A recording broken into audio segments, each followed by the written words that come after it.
Mañana, al amanecer, el sol me ofrecerá de nuevo su primera caricia.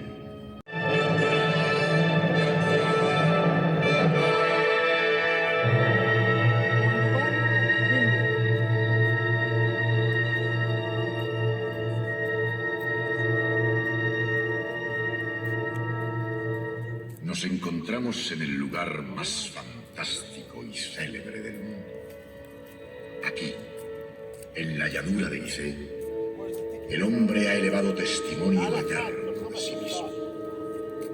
Emperador, negociante o poeta, ningún viajero ha cruzado nunca esta llanura sin sentirse sobrecogido.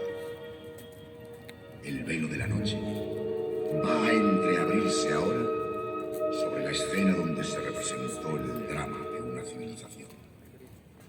Los personajes. Amenhotep II was far away from his land.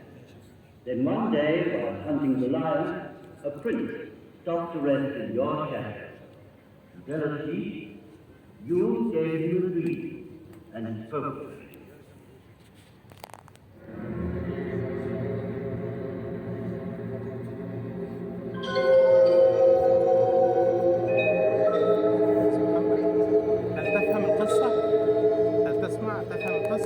قصة مهمة جدا أحكيها لك. شوف مهم. history now.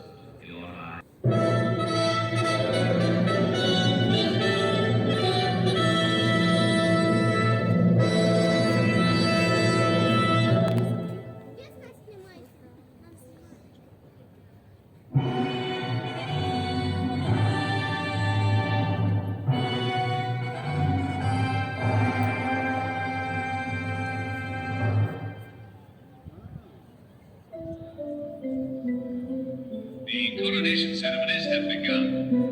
Crowds have gathered on the bank of the Nile to watch the ritual tests of strength. Well, the royal barge is coming upriver, manned by 200 oarsmen. Responding to the excitement of the crowd, they increase their pace. The pharaoh himself in the tiller maneuvers perfectly and brings the barge smoothly into the landing stage with a last burst of speed. The arrow has gone straight into the center. And again. And now, his last arrow hits the target and goes right through.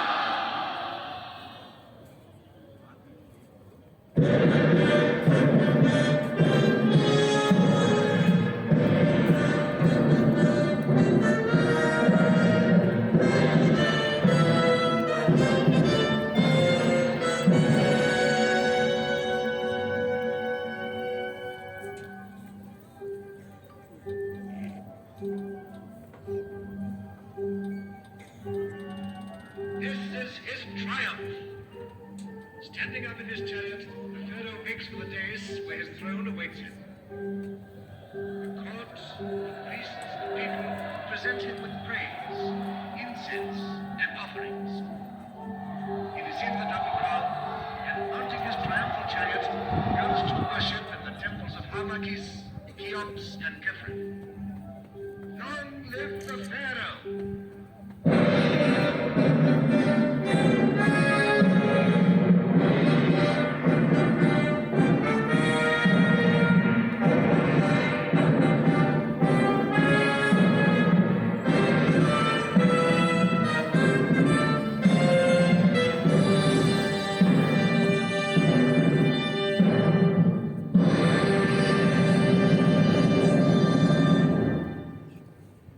A monarch's reign has ended.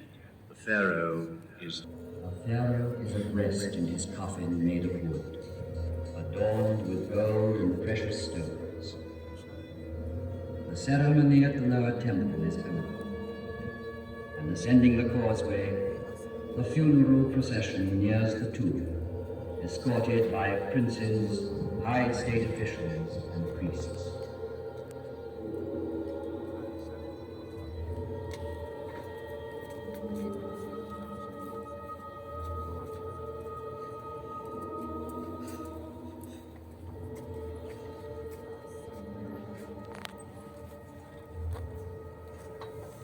The sarcophagus is ready, at the heart of the pyramid, in the funerary chamber. And everything has been prepared for the crossing of the lake, which leads to the gates of the other world.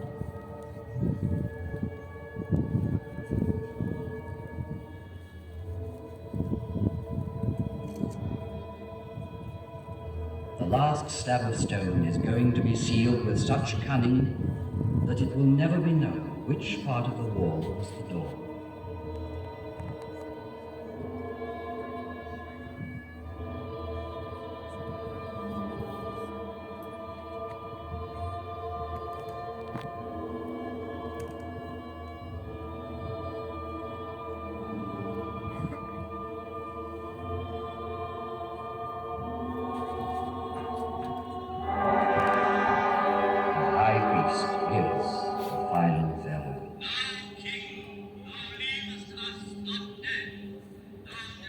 A weak body and girlish softness, such is the strange youth who has been made all-powerful.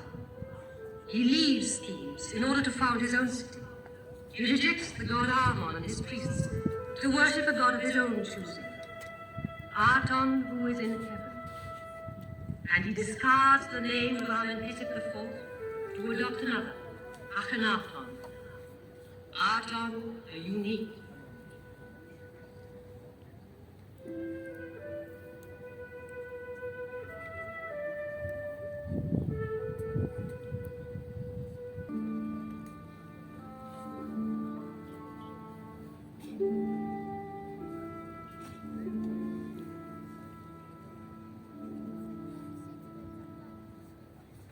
Their love lasted but a season, the time of a bloom called Nefertiti. Yet there is sadness still in the hearts of men. His successor's name was to have been Tutankhaten. He chose to be known as Tutankhamen, after the old god of tradition. Frail and tender, Tutankhamen died not yet 20, after a reign of 6 years.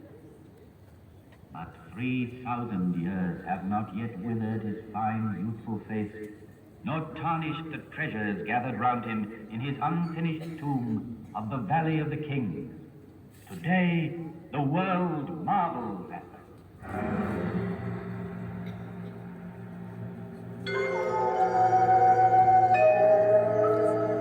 Of old Egypt were lost. I was nearly buried in sand. All our knowledge, our very soul, rolled in thousands of papyri, was sleeping unknown and unintelligible in dark and silent tombs.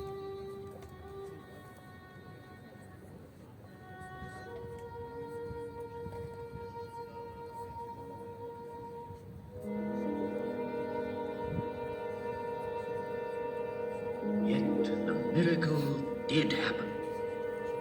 It was in 1799, near Rosetta. One of Napoleon's officers discovered a stone, a monolith, bearing an edict issued by Ptolemy. The inscription was in Greek characters and hieroglyphs. This was the cornerstone of Egyptology. True, it still remains to interpret its message. First came an Englishman, then a Frenchman, Jean Paul, the true father of Egyptian philology. He was so inspired as to decipher the lost tongue of ancient Egypt from a few mysterious hieroglyphs. Then it was like a resurrection. All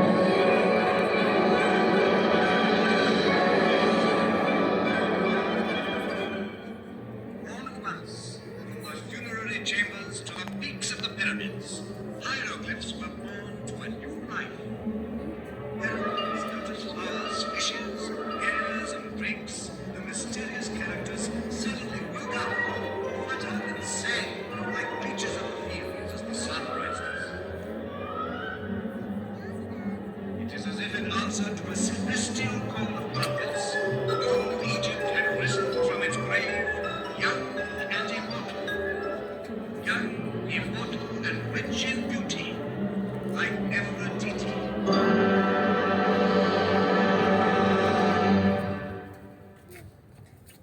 Unearthed from their deep silence, the papyri rustled with 100 voices. They had bloomed on the bank of the Nile. They had crossed through time. And then, 5,000 years later, they unfolded the dramatic story of a civilization. From their leaves even rises the voice of the first schoolboys who struggled to write. They were weary and feared the cane. Master, because you beat me, I have learnt my lesson. Child, no matter how great and deep our knowledge, offer your constant thanks to God. He will grant you his grace always.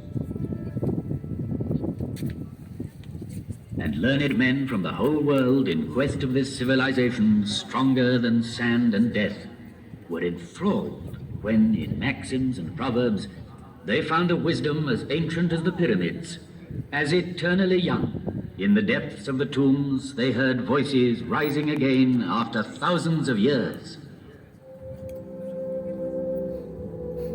The plans of men never wholly